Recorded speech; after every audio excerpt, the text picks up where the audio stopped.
I just came to water the flowers on your poor father's grave. Husband.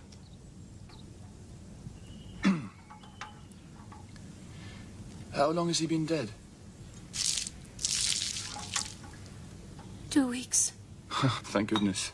What? I mean, I'm very sorry. Have you no respect for pain? I know how these things are. You see. In time, pain heals. It's not healing a bit.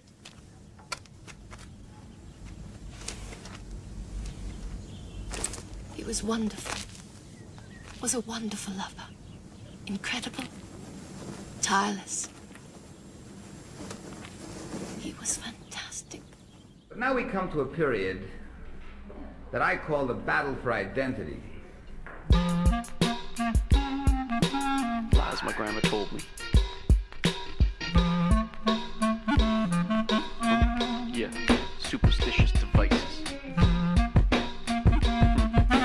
Lies my grandma told me. What? Urban mythological rules. Bubble mice, yeah. Salut les kids et bienvenue dans En attendant Godard, saison 14, épisode 34. Cette semaine d'émission Amour à mort, la manipulation et aller au fond des choses. Il y a tant de vagues et tant d'idées qu'on n'arrive plus à décider le vrai du faux, qui aimer ou condamner. Le jour où on aura tout donné, quand nos voix seront usées d'avoir osé, toujours vouloir tout essayer et recommencer, là où le monde a commencé. Et oui, vous êtes bien dans Godard, l'émission de cinéma qui est mieux que les autres. Et donc, vous l'aurez peut-être compris via cette citation de Docteur. J'ai plus le groupe, mais je sens la chanson. Le Paradis Blanc, Michel Berger, voilà, le Paradis Blanc, exactement. Laissez-moi laissez à mes vieux neurones le temps de se remettre à fonctionner. Donc nous allons parler d'amour, de mort, tout ça, puisque donc nous allons commencer par parler dans une ressortie en DVD Blu-ray chez Canal+ de Della Morte dell'amore de Michele Soavi, film de 1994. Puis nous parlerons de deux films d'actualité. D'abord, Varsovie 83, une affaire d'État de Jan P. Maczyński, et ensuite de Il Buco de Michelangelo Framartino. Et pour parler de ce jeu au programme autour de cette table, il y a bien évidemment la fine fleur de la critique que du Grand Ouest. Il y a l'homme qui est à fond dans le Giro en ce moment, il y a carrément Fleuret. Bonsoir Thibaut. Oui, bon, salut Thomas, salut à tous. Oui, désolé, je rentre du travail, donc du coup, il faut que je check ce qui s'est passé sur le Giro aujourd'hui. Voilà. Romain Bardet a l'air en forme, je suis très content. Très bien, merci. Je sais pas de quoi il parle. Il parle de vélo. Le Giro, Mais oui, c'est vrai, t'es dans ta phase vélo, toi. Bah là, en même temps, t'es dans une résurgence de phase vélo. Voilà, ouais. Bah, surtout que là, c'est quand même le retour des beaux jours, donc c'est vraiment le vélo qui prend le pli. Hein. Et donc, vous l'avez entendu, autour de cette table aussi, il y a le docteur Erwan. Bonsoir, docteur. À la mise en son de cette émission, il y a bien évidemment Valentin. Bonsoir, Valentin. Bonsoir. Justine n'est pas des nôtres ce soir. Hein, donc, comme j'avais prévenu il y a quelques semaines, elle est en pleine préparation en ce moment de son festival, cours en béton, tout ça. Vous savez comment sont les jeunes. Ce sont des artistes, donc évidemment, ça nécessite étrangement du travail. Donc, Justine n'est pas des nôtres ce soir, mais elle reviendra normalement la semaine prochaine. Donc voilà, ce sont les forces en présence. On va passer tout de suite aux agendas. Un seau de merde, docteur. Il m'a jeté un seau de merde en pleine figure. Les agendas donc commencent cette semaine le 13, donc du 13 au 15, hein, ça va durer 3 jours. Le festival Oudak numéro 11 à la Parcheminerie, donc images nomades et poétiques, où il y aura plusieurs rencontres et projections donc à la Parcheminerie sur des films souvent courts, ou en tout cas expérimentaux, oui, on va dire. C'est un très beau festival. Donc voilà, c'est la 11e édition, on vous encourage évidemment à y aller. Sinon, donc le vendredi 13 aussi au TNB, il vous propose de voir ou revoir le chef-d'œuvre de Rob Reiner, Stand By Me. Ah oui. Donc voilà, qui repasse dans le cadre d'une programmation qu'ils ont avec des jeunes qui sont actuellement en formation au TNB. Donc ça fait partie de cette programmation choisie par des adolescents. Très bon choix. Voilà, très bon choix en tout cas. Et sinon, ce dimanche, le 15 à 11h à l'Arvor, dans le cadre de leur rencontre Cinévorax, le cinéma de 7 à 107 ans, vous aurez le plaisir de revoir le grand film de Philippe de Broca, donc Cartouche, avec Jean-Paul Belmondo, Jean Rochefort et Claudia Cardinal. Un excellent film, effectivement. Amenez vos marmots voir ça sera un plaisir absolu. Sinon, demain, dans les sorties cinéma, alors étonnamment, beaucoup de choses. pas forcément des choses qui vont nous intéresser, mais beaucoup de choses. En l'occurrence, il y a le nouveau film de Robert Eggers, le réalisateur de The Witch et de The Lighthouse, donc The Northman. Il aime beaucoup les films en The, on dirait un groupe de rock des années 60. Donc son film de viking barbare qui donc sort enfin demain. Je suis très curieux de voir ça. En tout cas, on en parlera la semaine prochaine, docteur. Hein. Sinon, dans un tout autre genre, il y a le nouveau film de Jean-Pierre Améris avec Alban Ivanov. J'ai l'impression que j'en parle toutes les semaines. Hein. T'en parles toutes les donc, semaines. Les Je Folies confirme. fermières, voilà, sur Alban Ivanov qui joue un fermier. Sa ferme bat un peu de l'aile et donc il décide d'engager une zouze pour faire un cabaret fermier. Oh, non. Voilà, non, Non. Alors sinon, Nils Tavernier, donc le fils de Bertrand, un acteur médiocre et réalisateur mauvais, donc fait un nouveau film Ima avec Dadju, le frère de Maître Gims, qui est aussi rappeur. Hein.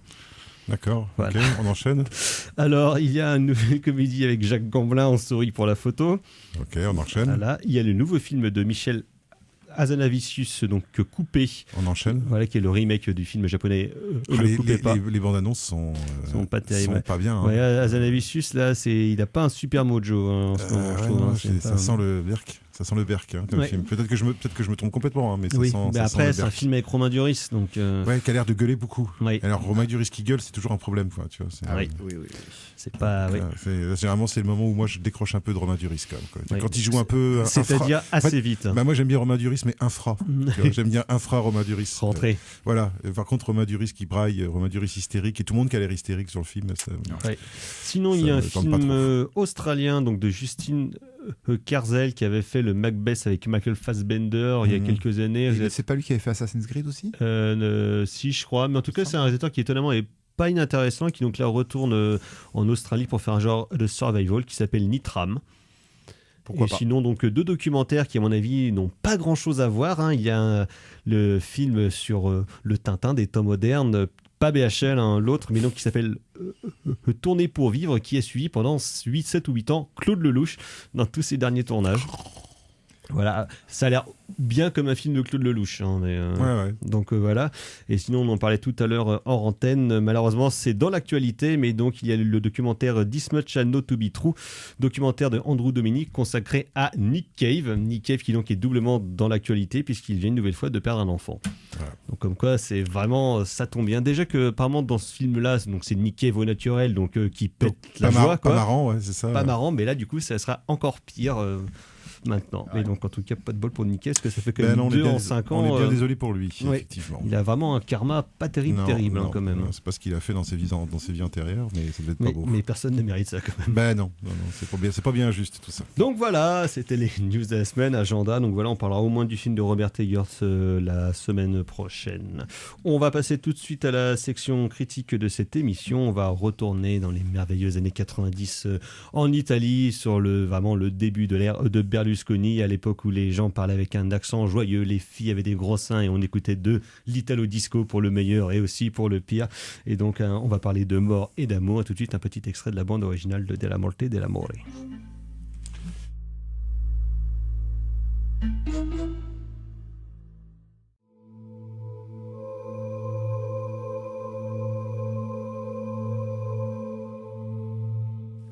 Vous êtes toujours dans En attendant Godard sur Syllab et donc c'était Manuel De Sica pour la BO de Della Morte dell'Amore, film dont nous allons parler dès à présent. Donc film qui vient de ressortir dans la collection de Jean-Baptiste Torre chez Canal+, la collection Make My Day. Donc film de Michele Soavi de 1994. Je pense qu'on avait parlé ici il y a très longtemps de Michele Soavi, mais donc là en l'occurrence c'était son 4e long métrage. Il avait commencé avant comme assistant de Lamberto Bava, le fameux Lamberto Bava, et surtout de Dario Argento, qui produira ses... Et il allait jouer dans des Fulci aussi. Oui, donc, Dans un Fulci. il descend d'une longue lignée du maître de l'horreur en Italie, et c'est Argento qui lui produira son premier long métrage. Grosse influence de Argento, comme beaucoup de ses premiers films d'ailleurs, qui était A Bloody Bird, donc un film avec un tueur avec une tête de chouette qui tuait des gens dans un théâtre. Très chouette film. Mais là, en l'occurrence, avec ce 4e long métrage, Soavi décide de s'émanciper un petit peu, on va dire en termes narratifs du moins, de l'héritage pesant de ses prédécesseurs, puisqu'il va adapter un roman donc éponyme de Tiziano Scalvi, qui est aussi l'auteur du fumetti Dylan Dog. Dylan Dog qui prenait pour portrait comme héros un sosie de Rupert Everett. Rupert Everett que du coup on retrouve dans le rôle principal de ce Della Morte Della More, donc film de 1995, qui nous raconte l'histoire... 94 ou 95 C'est 94, pardon. 95 en France. Oui. C'est toi qui m'as induit en erreur en parlant de hip-hop tout à l'heure. Oh, ça va être de ma faute encore. Exactement.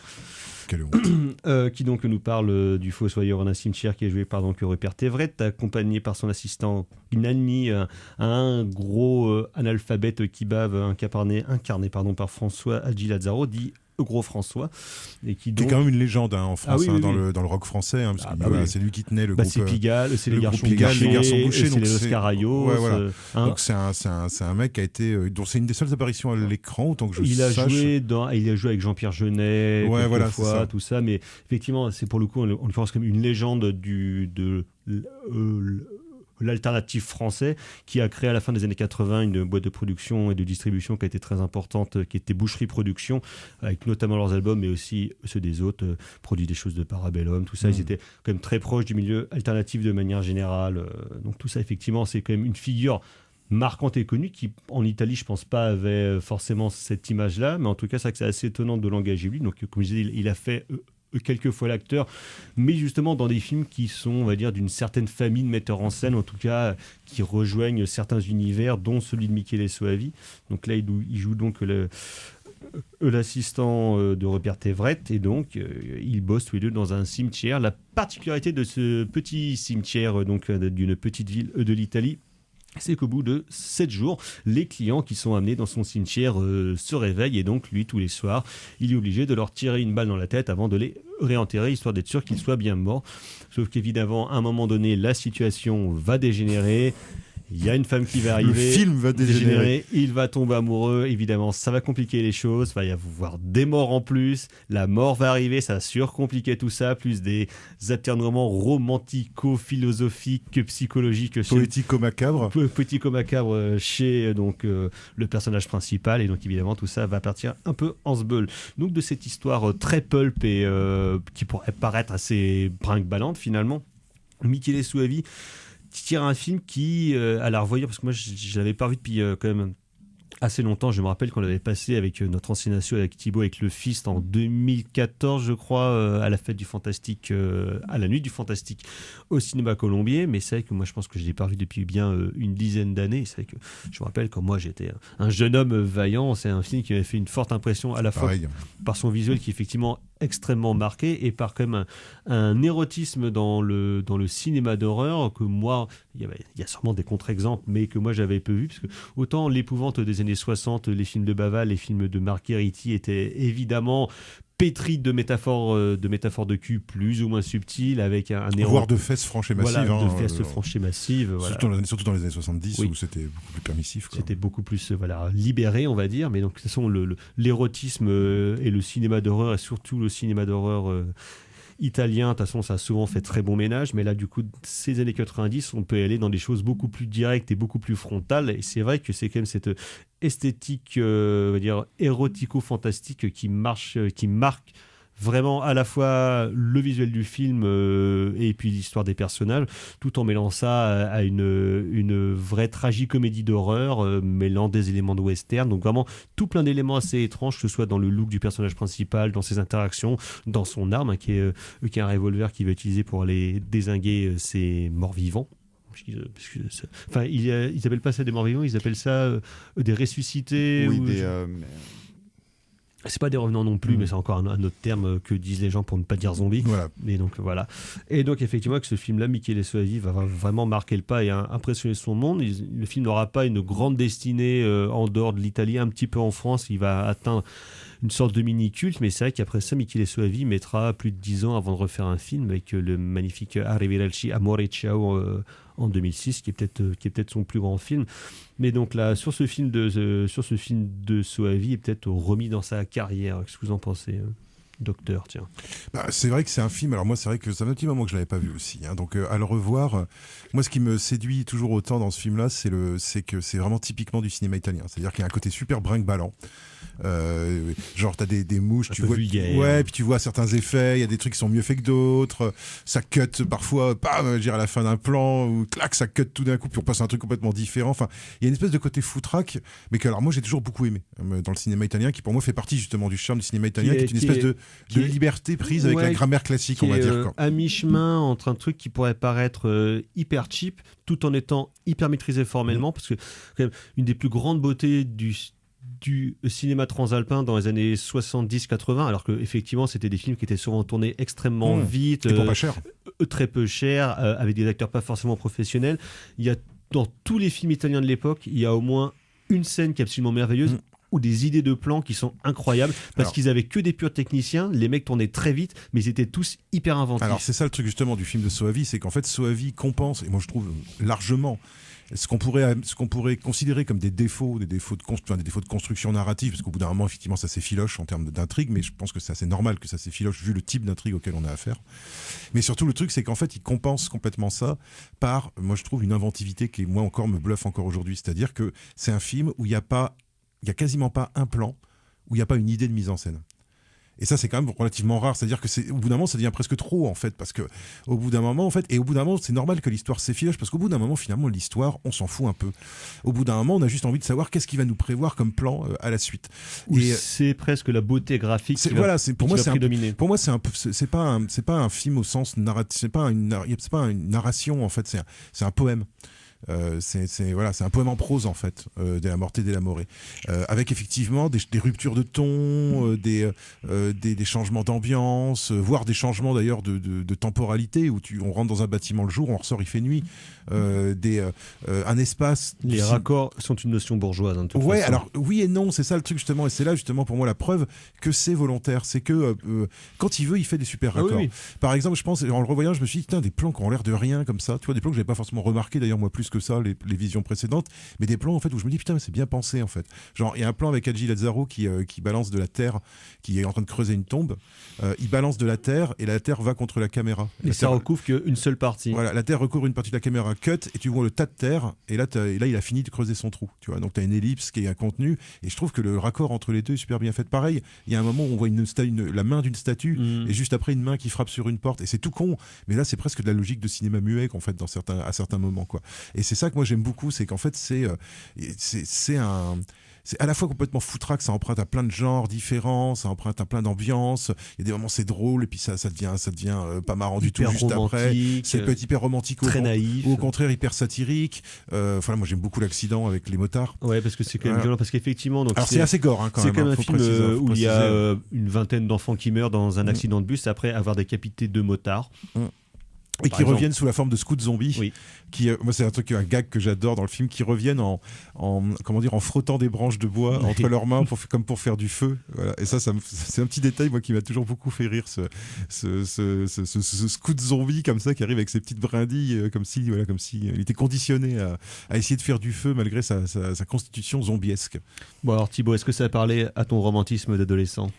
Oui, alors moi c'est pareil, ça faisait un bail que je l'avais pas vu parce que quand on l'avait passé au Fist, avec le Fist, on était, je pense, resté allègrement au bistrot. Ou en cabine de projection. Voilà, donc ça faisait un moment. Et oui, c'est vrai que la première chose qui vient en tête, c'est ce côté, comme tu le dis, Doc, foutraque. Ça part dans tous les sens en termes de genre, et il y a le côté aussi satirique. Mais ça, ce qui est intéressant, c'est que en effet, c'est un poème, mais que tous ces genres-là, me semble-t-il, se rejoignent sur un vrai discours sur la figure du désaxé, sur la figure des gens qui n'ont pas leur place. Des marginaux, parce que marginaux qui n'ont pas leur place de la Morte, justement, il est là, il est un peu mis au rebut pour s'occuper du cimetière, parce que tout le monde pense qu'il est un peu con. Et donc... voire même qu'il est impuissant. Il s'invente des mythos pour que, justement, on le met encore plus de côté. Et ce qui est intéressant, c'est que dans le film-là, c'est que tous ces moments-là font que... Et cette espèce de pas de gloire, de glorification du marginal, mais cette importance du marginal qui n'arrive pas à trouver sa place. On voit très bien qu'en fait, il pourra jamais en sortir parce que le motif du cercle est extrêmement présent dans le film, que ce soit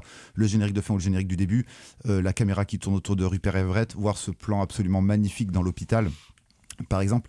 Et on voit très bien que tous ces genres-là, qui sont toujours pris au premier degré. C'est-à-dire qu'il y a en effet, il y a de la satire, mais il n'y a jamais de la parodie, même dans les effets un petit peu gore, avec des têtes qui vont très très vite mordre les coups des autres personnages, un peu en mode Sam Raimi-esque. Mais ici, on n'est vraiment pas du tout dans la parodie, et tout ça s'inscrit, me semble-t-il, vraiment dans une vraie logique de mélancolie du monde, qui fait que le film est absolument bouleversant, derrière ces petits côtés horrifiques, ces petits côtés fantastiques, ces petits côtés de comédie qui fonctionnent bien, voire ces petits côtés moralement très plutôt dérangeants, avec des scènes de nécrophobie qui sont nécrophilie pardon, qui sont absolument et de la phallophobie et de la nécrophilie qui font mal, une vraiment. Scène de nécrophilie entre une jeune fille de 15 ans qui a une tête coupée et le personnage de Gros François. C'est très quand même bizarre, surprenant. Mais il y a quelque chose, mais qui est peut-être la plus belle histoire d'amour du film. Mais il y a vraiment quelque chose sur cet état du monde qui fait que Soavi croit en son film. Alors et ça c'est assez surprenant. Alors, parce qu'il y croit sans y croire, parce que en lisant 2-3 petites anecdotes de tournage, il est souvent raconté que Soavi en fait n'avait pas la finalité de son film au moment où il tournait. Il disait on verra ça plus tard, et au final ça c'est une grande liberté, et finalement c'est une grande promesse qui est faite au spectateur, c'est que je vous donne énormément de choses à manger. Bah, tu vois bien en fait même la fin du film que c'est un peu une fin qui est rajoutée pour finir sur une note où finalement on fuit. On fuit, mais en même temps on n'arrive pas à sortir parce qu'il y a cette histoire de la boule de neige. Mais voilà, c'est aussi une confiance qui est donnée au cinéma de genre, aux différents cinémas de genre, et aussi aux spectateurs, qui fait que le film est vraiment à prendre au premier degré. Et c'est peut-être pour ça qu'il est aussi beau, parce que derrière les habits d'un cinéma de genre, on va dire fauché, je mets bien entendu ça entre guillemets, il y a une vraie proposition de cinéma, il y a un vrai amour du cinéma. Et puis d'autant qu'en plus, le cinéma peut provoquer chez le spectateur. C'est quand même pétri d'un réseau d'influence, donc il y aura à la fois évidemment le cinéma fantastique italien de ses prédécesseurs, comme tu disais, des petits côtés un peu cartoon à la Sam Raimi, mais moi aussi par exemple quand tu vois certains décors comme celui de l'ossuaire, tout ça, moi ça me faisait penser un peu à des ambiances que pouvait faire Terry Gilliam dans ses films. Alors il a été assistant dans le Munchausen de Gilliam. Ça, sur le Baron Munchausen, tu vois ce côté un peu de bric-et-broc où c'est fabriqué, où si on voit les câbles qui font voler les têtes, finalement, c'est pas trop grave tant que presque la pureté du plan finalement l'emporte sur le mécanisme qui serait un peu brinque-ballant, quoi. Après il y a un truc, et puis après je laisse la parole au doc, il y a un truc qui est vraiment très intéressant dans le film, c'est qu'on ne sait jamais, et ça participe de la confiance que donne Soavi à son spectateur, c'est qu'on sait, en fait finalement on sait jamais ce qui se passe. Est-ce que ce qui se passe, ça se passe dans le monde de Della Morte e della More, ou est-ce que le cimetière?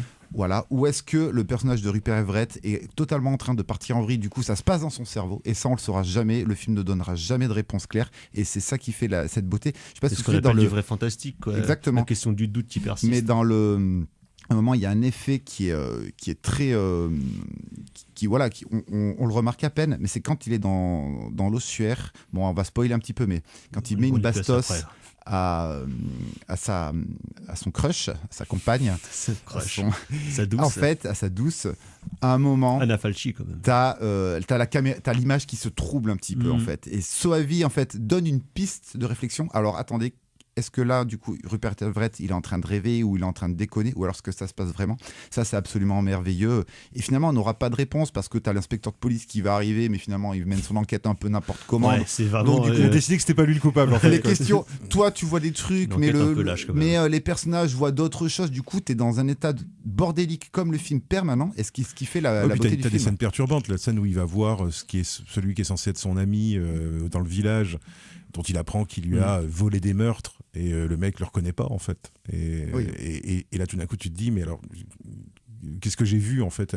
Est-ce que lui c'est son double aussi? Tu t'en sais rien. C'est assez marrant parce que tu vois Soavi c'est pas du tout tu vois un matériau on va dire sur lequel les gens un peu sérieux vont travailler, alors que pour moi, on est dans parce qu'il a une filmographie qui est beaucoup trop dispersée, Voilà, assez étrange, où c'est plus justement ses premiers c'est comme films. Questy, en fait. C'est comme Giulio Questy, il fait partie de ces cinéastes qui n'ont pas produit. C'est un véritable génie. Qui n'ont pas produit beaucoup. 3-4 films Questy. Mais qui arrivent à installer une espèce d'étrange que moi je qualifierais quasiment de lynchien, en fait. C'est-à-dire qu'il y a quelque chose d'assez lynchien dans le refus d'expliquer, cinéaste des années 70 qui a fait un western merveilleux avec Thomas Milian qui tient encore si tu peux, qui est un des meilleurs westerns italiens. Un putain de giallo dont on avait parlé ici, La mort a pondu un œuf avec Trintignant, et son dernier film c'était un film de sorcière dont j'ai oublié le titre mais qui est complètement taré aussi, quoi. Où là pareil c'est un mec qui a fait très peu de films, qui a un univers visuel extrêmement marqué, et tous les genres qu'il aura investi ils seront très différents en termes visuels, mais il y a une énergie et presque une véritable folie de création en fait qui est assez folle et qui a mine de rien beaucoup plus influé que le résultat de ces films ne pouvait le laisser penser. Alors c'est ça qui est intéressant, c'est que c'est une espèce de comment dire, de cinéma surréaliste mais un peu souterrain en fait. Le film il appartient un petit peu à ce registre-là, le film de Soavi, quoi. Et il y a cette moi je trouve que c'est un film qui est pas facile à interpréter, parce qu'effectivement la question de savoir où est-ce qu'on est dans un espace réel ou est-ce qu'on est dans un pur espace mental, et est-ce que l'intégralité du film n'est pas, puisque la première chose qu'on voit c'est un crâne, donc est-ce que la première chose, est-ce que c'est un crâne et une spirale, enfin voilà, qu'est-ce que, comme dit Argento au début de Vortex de Gaspard Noé, la vie est un rêve dans un rêve. Exactement. Et là pour le coup on est vraiment là-dedans. Alors pour moi il y a quand même un truc sous-jacent, moi, quand même. À revoir le film, ça m'a semblé encore plus évident, c'est que c'est un remake de Vertigo. Oui. Alors ça commence là aussi, premier plan, ça commence par une spirale. Vertigo qui est quand même de toute façon le film matriciel de pas mal de gens, de tous les cinéastes formalistes un peu dérangés. Ce qui est intéressant, c'est que finalement c'est une espèce de vision à la fois sérieuse et parodique de Vertigo. Sérieuse et je pense que tu voyais les plans romantiques, par exemple avec la caméra qui tourne autour du Rupert Everett quand il embrasse Anna Falchi, ça reprend le plan du manège en fait, de l'écurie, comment dire, dans Vertigo, ce moment où il embrasse sa, comment dire, pas Tippi Hedren mais la blonde, la Grace, pas Grace Kelly, l'autre. Voilà, donc au moment Kim Novak. Le moment où il embrasse Kim Novak, merci. Le moment où il embrasse Kim Novak.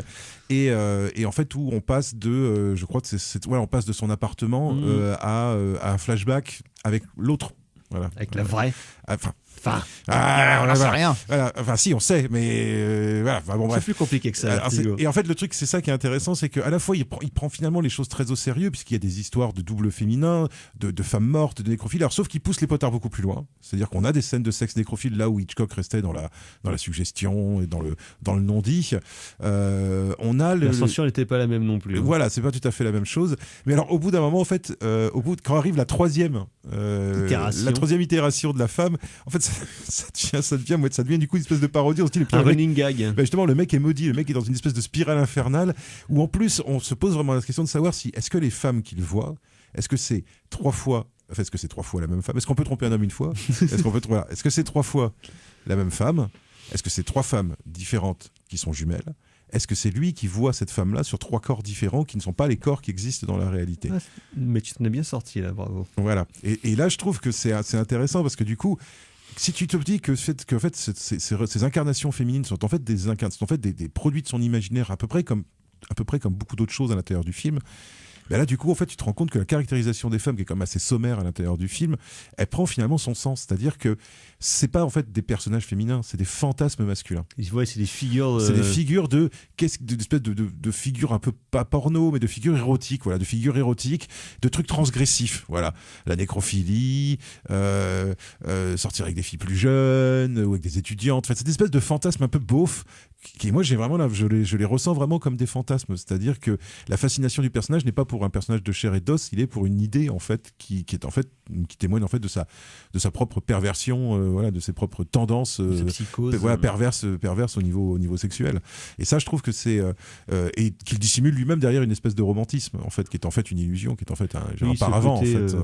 Mèche triste, le spleen à regarder au loin. Voilà, j'ai lu Baudelaire 25 fois dans les 10 dernières minutes. Et c'est là où c'est intéressant, c'est que la fin du film, alors je suis désolé, j'ai spoilé un petit peu, mais la fin du film, on va divulgacher, attention. La fin du film, alors voilà, n'écoutez pas si vous n'avez pas vu le film, mais la fin du film fonctionne sur une inversion des caractères entre Nyagi qui ne sait dire que Nya et Rupert Everett qui passe son temps à parler.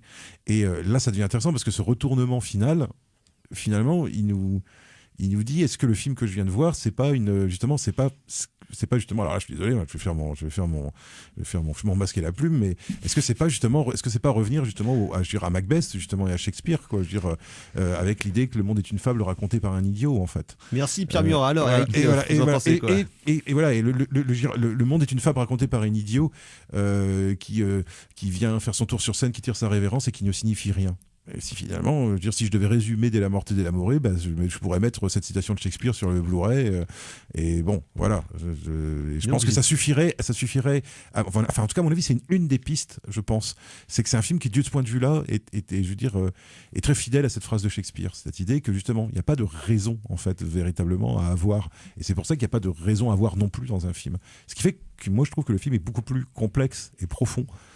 Sur ce que c'est que la fiction, un petit peu à l'image de L'Antre de la Folie, tu vois, sur un autre domaine, mais un peu, c'est-à-dire que... Moi, je pensais à certains films qu'a fait Alex de l'Iglesia un peu plus tard dans sa carrière, sur les questions réflexives, justement, sur la question de la fable, la question de la narration, puis la question justement de l'image dans la fable, avec ça, notamment à partir de Ballade attristée des Trompettas, il y a en plus qui souvent participe d'un imaginaire qui serait assez proche avec... Oui. Avec des monstres ou en passant par un fantastique un peu grotesque. Voilà. Et avec justement je trouve moi finalement à revoir ça des années plus tard, une vision de la masculinité qui est assez intéressante justement. Qui là encore une fois, on en parlait avec le cinéma.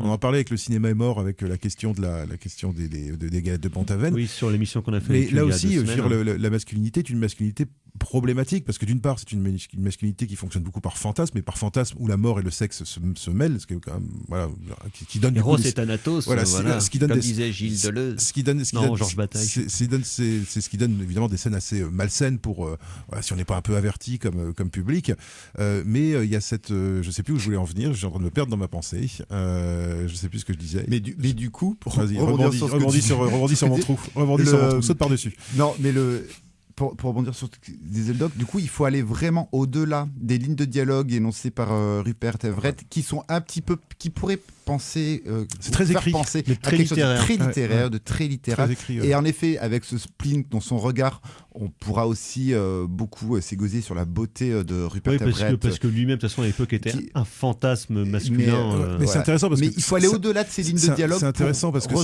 c'est un acteur qui a toujours été gay et Soavi, ce salaud, le colle dans les bras de Anna Fachi, qui a quand même des nichons, d'anthologie, quand même. Alors je suis désolé pour les dames qui nous écoutent, mais quand on est un garçon qu'on a vu Dès la Morte et Dès l'Amoré, une bonne partie, non pas du plaisir, mais une bonne partie de l'intérêt qu'on a pu trouver, c'est que on est très surpris justement par cette apparition poitrinaire, par la nudité frontale et par qui est intéressante, qui est presque un peu vulgaire dans la scène de sexe, qui est par contre, moi je trouve beaucoup plus poétique et beaucoup plus belle, je trouve, dans la scène de mort, parce que ça se passe avec un ralenti, le moment où elle se prend une balle dans la tête, où elle est nue avec une espèce de linceul, et il y a quelque chose de très pictural, en fait, rouge et blanc, il y a quelque chose de très pictural, tu vois, justement de nu en peinture et tout. Alors c'est peut-être une fausse excuse pour reliquer des nichons, c'est probablement une fausse excuse pour reliquer des nichons, ça reste du cinéma d'exploitation quand même, mais je trouve que et c'est marrant parce que la nudité, il arrive très tôt dans le film et finalement il la surexploite pas, tu vois.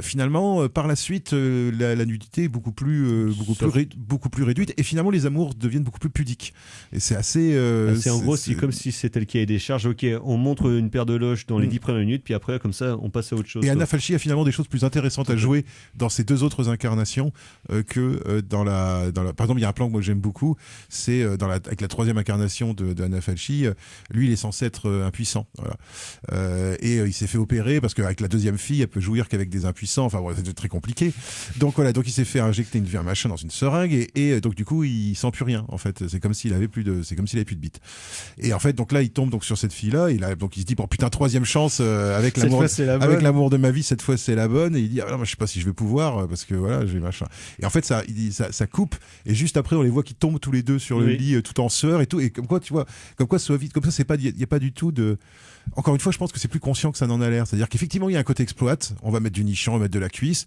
mais finalement on va le mettre suffisamment tôt dans le film, quelque part pour s'en débarrasser, et finalement par la suite on va pouvoir jouer sur le hors-champ, on va pouvoir jouer sur l'ellipse, ellipse, et on va trouver des solutions plus intéressantes finalement de montrer le sexe que de le montrer forcément frontalement. Enfin, finalement, il y a plusieurs choix en fait qui sont opérés. C'est pas une espèce de programme qui va être étalé un peu racoleur, qui va être étalé, même si la scène de sexe, mais elle est à la fois racoleuse et en même temps elle est vachement, elle est hyper malaisante hein, cette scène. La scène où elle se relève, où elle a des ailes en pierre derrière elle, enfin, qui sort derrière pour les voilà, morts, ouais, voilà, il la tue ça se passe comme sur une tombe. Enfin voilà, c'est très gothique en fait comme film. Il y a cette espèce de sentiment de pourriture, tu vois. Alors il y a chez Fulci, il y a chez Lovecraft, tu vois, que tu retrouves un peu. Le film est hyper organique, par contre.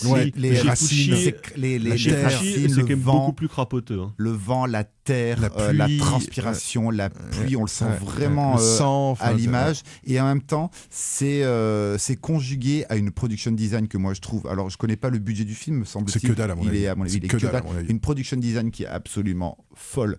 C'est d'une beauté absolue. Les amorces de plans sont toutes magnifiques. Il y a des idées de cadre qui sont gueudins, genre à l'hôpital sur la fin là, quand il descend dans les escaliers là, le plan en spirale, mais la spirale en spirale symétrique, enfin la spirale symétrique là, c'est absolument fou. Et il y a un travail de repérage de dingo. Il y a un travail là-dessus, et en effet ce qui rend la beauté, donc le film est un peu, pourrait paraître un peu craspec, mais il y a une telle production design, il y a un tel travail sur la lumière, sur même les costumes, parce que la référence à Magritte là, quand ils sont dans le sueur, où ils s'embrassent, où ils ont avec les voiles sur la tête, là, c'est absolument magnifique. Mais derrière ce côté craspec, il y a une vraie beauté, parce que le plan avec Anna Falchi, avec les ailes, on le retrouve plus tard chez Rupert Everett. Tout est, comme tu le disais au début, il y a une idée par plan en fait, minimum, et ce qui fait que le film, derrière ce côté un petit peu série B de genre budget rikiki, un certain cahier des charges, il évacue tout ça en fait pour livrer une vraie belle version. C'est vraiment pour moi un des rares exemples de poésie macabre au cinéma. C'est-à-dire vraiment avec les deux termes qui sont pas surfaits quoi. C'est vraiment de la poésie macabre. Il faut vraiment le prendre. Et pas péjoratif. Non, voilà, c'est pas du tout péjoratif. Il faut vraiment le prendre comme un poème macabre, je pense quoi. Voilà. Très magnifique. Bien, merci messieurs. Donc voilà, vous l'aurez compris, c'est le très beau film de Michele Soavi, De la Morte dell'Amore. Est connu chez nos amis américains sous le nom de The Cemetery Man. C'est vraiment un peuple de barbares qui n'ont aucun sens de la poésie. Ouais, c'est ça. Donc il vient de ressortir dans la collection Make My Day chez Studio Canal. Excellent choix. Très bien, vous étiez bien en verve aujourd'hui, docteur. Ouais, mais moi c'est un film que je connais que j'aime depuis longtemps. Vous allez continuer à pouvoir verver, puisque là on va quitter donc l'Italie pour aller du côté de la Pologne. On va beaucoup moins rigoler, et donc on écoute tout de suite le Pacte de Varsovie.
En attendant Godard, Alban Ivanov. Ivan Ivanov. Alban Ivanov. Donc, Merci. vous êtes toujours dans En attendant Godard sur Syllab, et donc on parlait de Alban Ivanov avec Et pas du tout d'aider la Docteur, alors que nous voulons d'écouter Warsaw Pact, I Want a Photograph. Warsaw Pact, groupe de Cold Wave rennais, donc des années 80, dans lequel officiait notamment à la base Yves Montmayer, avant qu'il ne devienne un des meilleurs documentaristes de cinéma de Hong Kong notamment. Donc voilà, comme quoi la nouvelle rennaise mène à tout. Exactement. Et donc de Warsaw, il va en être question à l'occasion de Varsovie 83, une affaire d'État, film réalisé par Jan P. Matuszynski, je ne le répéterai pas.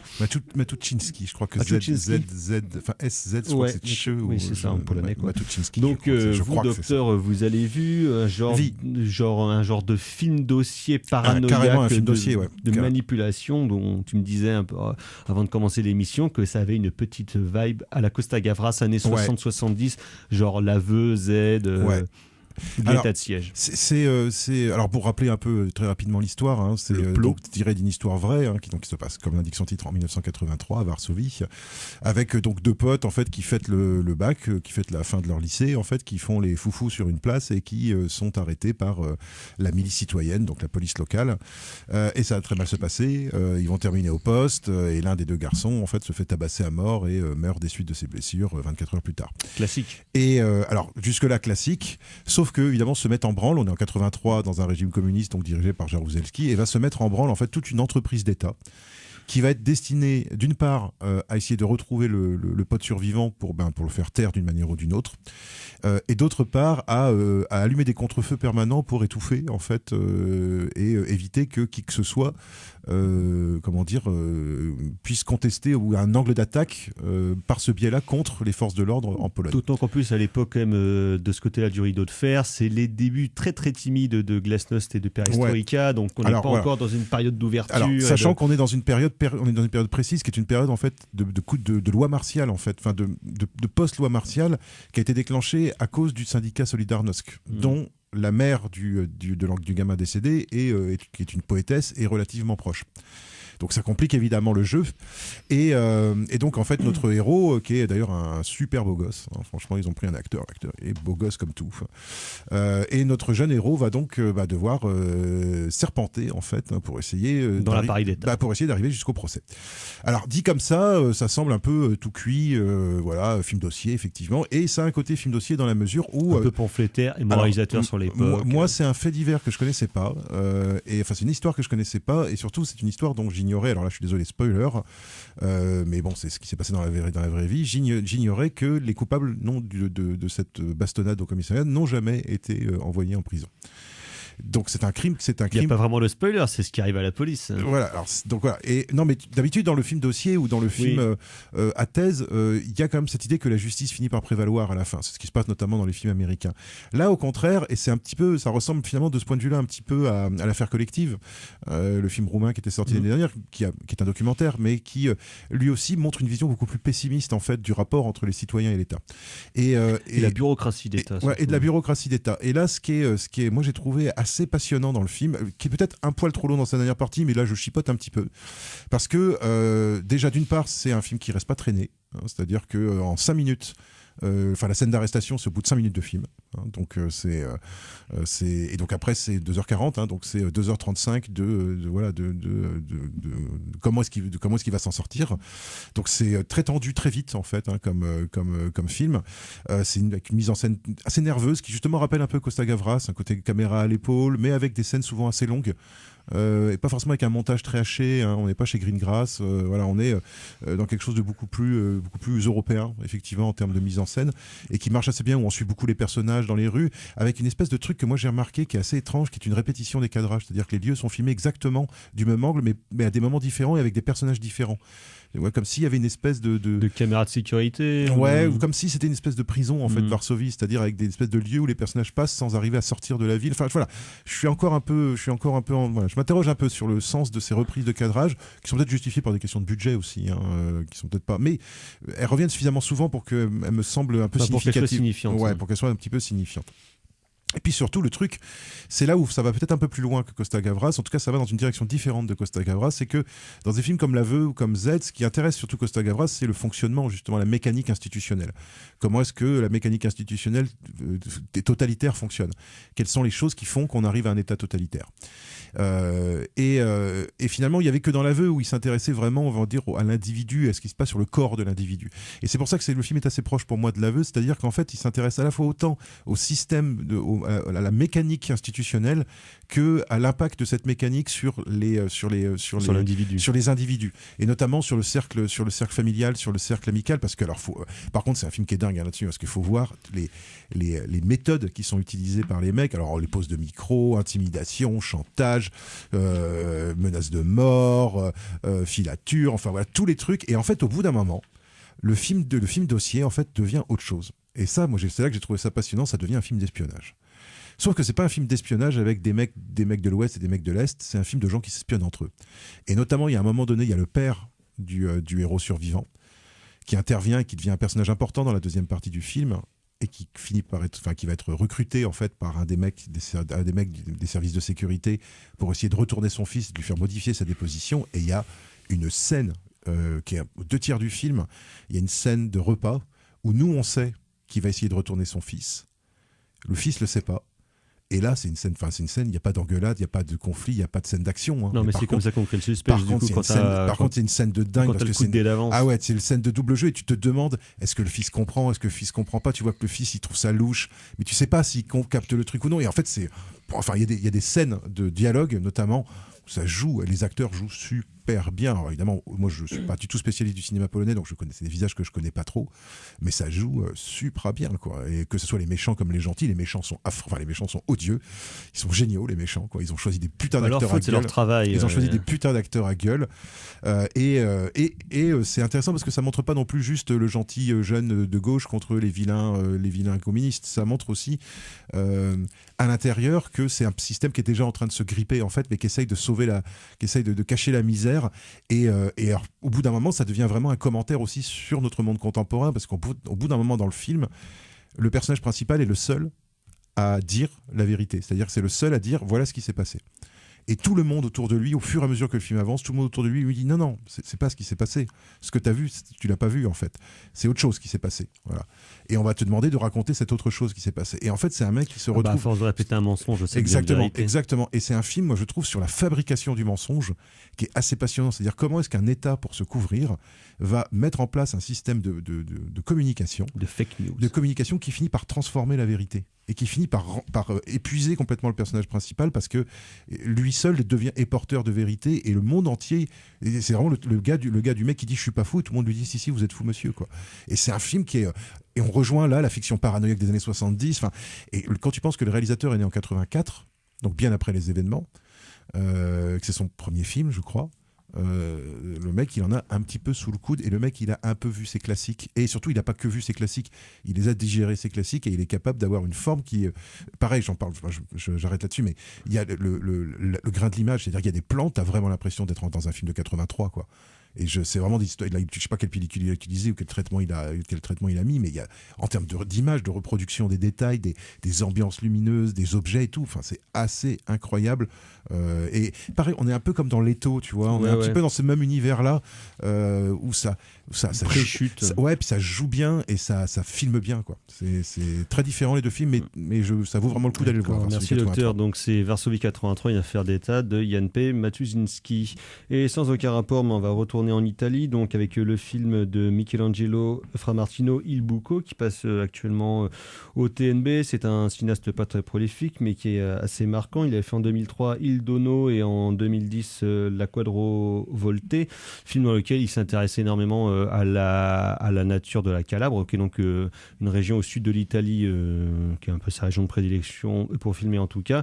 Et au cours de ce tournage-là, il avait découvert en fait un gouffre qui en 1961 avait été exploré par une bande de spéléologue que là en fait il va donc reconstituer et donc il va reprendre des jeunes spéléologues pour montrer un petit peu cette descente dans ce gouffre qui va aller jusqu'à 683 mètres, ce qui à l'époque était un des plus grands gouffres du monde que l'on connaissait. Depuis ça a été largement dépassé. Je crois que le plus grand il est en Géorgie, il fait 2 km 3 ou quelque chose comme ça, ce qui est quand même beaucoup, hein. Ce qui est beaucoup, faut pas tomber dedans, quoi. Et donc dans ce film là comme dans son précédent, il y aura à la fois une certaine élégie et une célébration de la paysannerie des Calabres et des paysages de la Calabre via un personnage de vieux paysan que l'on va suivre ponctuellement sans que l'on comprenne forcément pourquoi au début il va être mis en relation avec le travail des spéléologues, que l'on suit vraiment dans toute cette descente où il n'y a pas de paroles, enfin il y a très peu de paroles, il y a plus des gens qui vont se crier dessus dans la grotte pour savoir où ils sont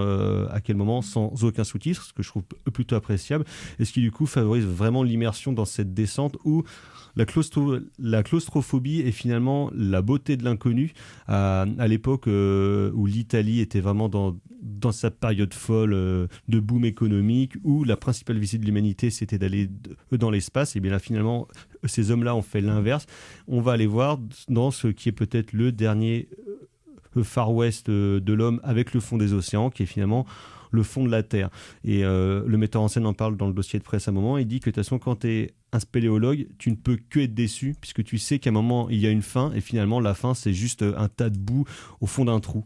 Mais ça va être toute la quête pour arriver au fond de cet abîme-là, justement, pour essayer de voir ce qui fait la spécificité presque métaphysique de l'être humain. Parce que là, c'est l'inverse de l'alpinisme, quoi. Oui, voilà, c'est ça, exactement. Où là aussi, tu arrives au sommet, puis une fois que tu arrives au sommet, je redescends. On va y aller, alors. Hein. Et donc, effectivement, un film qui, en termes formels, est hyper impressionnant. La photo dans les... parce qu'il a vraiment filmé, du coup, dans le gouffre, où il disait que, du coup, il y avait une mise en scène qui était pensée, mais tu es obligé de repenser tous tes cadrages en fonction, finalement, de la grotte dans laquelle tu filmes, parce qu'évidemment, avec tes acteurs qui doivent passer devant ta caméra et qui n'ont que pour éclairer le champ qu'une lampe frontale. Donc ce qui donne des visions, des profondeurs qui sont absolument dramatiques et bouleversantes. Et effectivement, plus tu plonges au cœur de la Terre, plus tu as le sentiment de claustrophobie qui est hyper forte, avec quand même un sound design qui est monstrueux et qui est ultra oppressant et qui contraste avec toutes ces scènes justement en extérieur où le vieux paysan va regarder un petit peu cette fausse agitation qui a lieu au milieu de gouffres que lui aura toujours connu. Donc voilà, un très beau film qui... c'est marrant parce que je trouve que là, depuis quelques temps, là, chez les Italiens, il y a une espèce de cinéma naturaliste. Et le roi crabe, il y avait un peu ça aussi, cette espèce de côté nature, paysannerie, mais qui est là depuis un petit moment, hein, parce que chez les frères Taviani, ou même chez Bertolucci, on peut trouver déjà des choses comme ça.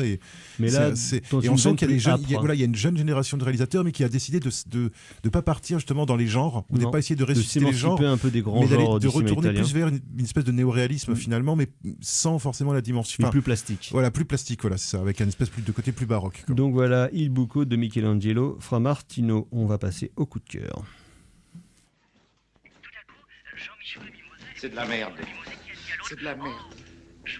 Je voudrais que tout le monde s'imprègne. Merde. Tout le monde s'imprègne de cette C'est vraiment la notion plus de grande merde des merdes. Les coups de cœur, carrément florés. Un peu de musique avec le groupe rennais de synth-pop de branleurs. Bubu m'en voudra pas si je le qualifie comme ça. De Rennes, donc Pronostic Vital. Voilà, déjà nom de groupe mortel. Oui, ça c'est vrai. Hein. Oui. Et voilà, EP disponible sur leur page YouTube, un EP d'une vingtaine de minutes qui est incroyable, qui arrive à mélanger... je sais pas trop quoi, un peu de tout, mais il y a du synthé et Bubu qui gueule, c'est absolument merveilleux. Une magnifique chanson Blonde. Et une merveilleuse chanson qui s'appelle Blonde, oui. Voilà, merci. Oui, docteur, oui. Alors moi, ce sera également un album de musique, mais un peu plus ancien. Ce sera un album de Lou Reed de 94 qui s'appelle, ou 93, qui s'appelle Magic and Loss. Voilà, qui est pas sa période la plus célébrée. Non, qui est un album de deuil où il avait perdu des potes. Voilà, je pense notamment à cause du sida ou de la drogue. Déjà que de manière générale, ça pue bon quand même pas la santé. Et donc c'est un album de deuil qui est à la fois assez froid, mais qui, moi je trouve, est un album très touchant. Et moi j'aime, voilà, c'est un des albums par lesquels j'ai découvert Lou Reed, j'ai toujours beaucoup aimé, donc là j'ai eu l'occasion de le réacquérir, de le réécouter, et je n'ai point été déçu. Très bien, merci. Alors moi, comme je suis un cinéphile, ça sera un film de Joseph Losey, Figures in a Landscape, titre français Deux hommes en fuite, avec Robert Shaw et Malcolm McDowell. Donc film très étonnant, tourné en Espagne, dans lequel deux prisonniers attachés les mains dans le dos se sont donc cassés de leur prison et sont pourchassés par un hélicoptère noir étonnant qui les traque tout le temps. Pendant une demi-heure, ils ont les mains dans le dos, il n'y a pas de parole, le film est très oppressant et très très étonnant avec une musique presque concrète qui est très perturbante. Et donc un film absolument magistral de Losey, filmé dans un scope absolument prodigieux. Losey, c'est plutôt bien. C'est chamarré quand même. C'est plutôt bien. Donc film 1976, je crois, tourné et écrit par Robert Shaw, donc juste après Jaws. Même période que Monsieur Klein, qui est un de ses meilleurs, et qui est probablement un des meilleurs rôles d'Alain Delon au cinéma. Exactement. Donc voilà, Figures in a Landscape. On va s'arrêter là pour aujourd'hui. Merci beaucoup à Valentin à la technique. Merci messieurs. Prochaine émission, prochaine édition. Ciao, bonsoir. Salut. Au revoir.